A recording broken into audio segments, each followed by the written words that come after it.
teacher voice from the diaphragm. Okay, so my first question is, it's kind of funny. Okay. It's not funny, but it's amazing that But that's the reality. Difficult. And how do you think this generation has changed? Sure. Well, when I was in school, in high school in the 80s, there was no disability, right? You could be fired from your job for being a gay teacher. It was dangerous for gay and lesbian students to be out and be visible. This was a dangerous time to be different in schools. It was the height of the HIV and AIDS crisis, which a lot of people blamed on gay and lesbian people. You saw people dying. The only stereotypes you had is if you were going to be a gay person, you were going to get AIDS and be dead by the time you were 30. So imagine being a youth and that's all you heard about your future. So you wouldn't want to come out because you had no future. You had no support. So thankfully, things have changed a lot in a short period of time. We're now, as we're talking about junior high school students or in elementary, who are finding support. Parents are becoming more accepted. And the biggest reason for that is visibility in society. It's the internet, people being able to find information, find community, when they feel like I'm not the only one in the world who feels this way. And there's power in community. And new resources, shows on television have certainly changed, right? Look at Modern Family, where LGBT issues are just included as part of a normal, everyday conversation, exactly the same way they should. So we're very hopeful in the progress that we've seen in our schools, but we know there's still more work to do. Do you think there's a large difference between the LGBTQ students and their support resources from rural communities and in larger cities? Yeah, absolutely. We know that in larger urban centers, there's often community organizations like out Saskatoon that are doing really great work. But in the smaller centers, we're still dealing with lack of resources, information, stereotypes, and where sadly LGBT youth feel that they have to move away from their communities to be able to be themselves, to be able to find support. So we really need to do more. Government needs to do more, provide resources to get people out and engaged in these rural and remote communities, because LGBT people and young people exist everywhere. They exist in every community, every religion, and every faith in the world. So we know that that's still a big concern, is those LGBT youth that face higher risk factors because they're in smaller communities that don't have resources, don't have support, don't have pride festivals to educate the community, and those communities may not be safe for them, sadly still. The second question is, what do we need to teach students and adults about LGBT youth that will decrease the negative feelings towards this gender and sexuality? Good questions. I think it's a simple message. It's a message we tell every young person who comes to Camp Firefly, for example, is that you're normal and beautiful just the way you are. You don't need to change. It's the society that needs to change. Just too often, society has told LGBT youth there's something wrong with them, right? That they're immoral, they're evil, they're sick, they're diseased.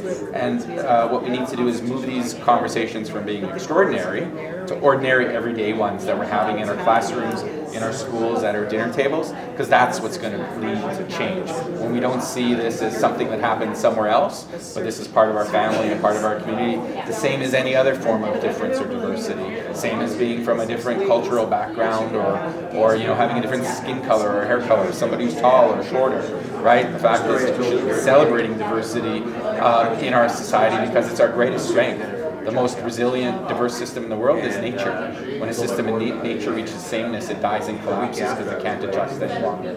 So diversity is built into our planet, it's built into our species, yet in our schools, it's still something we tend to fear and attack, because we attack what we don't know. So the biggest thing we can do, bring visibility, talk about the issues in our classrooms, in our hallways, and know that LGBT people are there, even if we can't see them.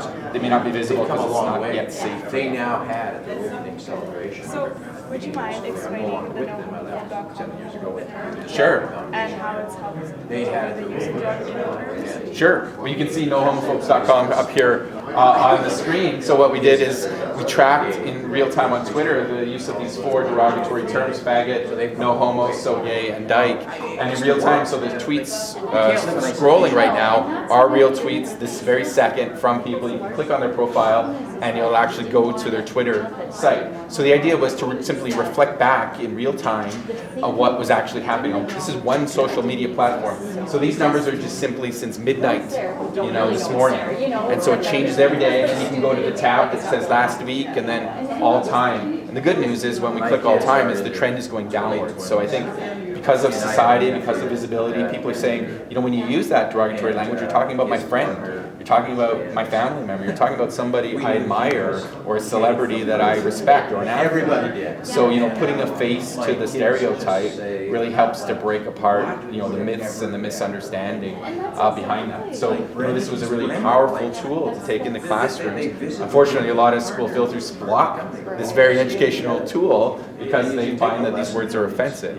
And so when you see the tweets, we don't analyze the tweet to say is it derogatory or not, but we want the viewer, right, to say, well, what do you think? Is this a good use of the term or a bad use of the term? But there are not many pleasant ways that the word faggot, for example, is used in a positive way. And by far and away, as you can see, it's the most commonly used derogatory term. So we still have work to do in terms of our language. We need to be responsible for our language ourselves, right? And then we hear it, we hear other people use derogatory language, then we as the bystanders, we need to intervene and say, hey, that's not cool, that's not acceptable. Because when we do that, that's what will change people's attitudes. They're going to know, right? If you want to be my friend, then you can't use that language around me. In groups. Just had one more. Sure.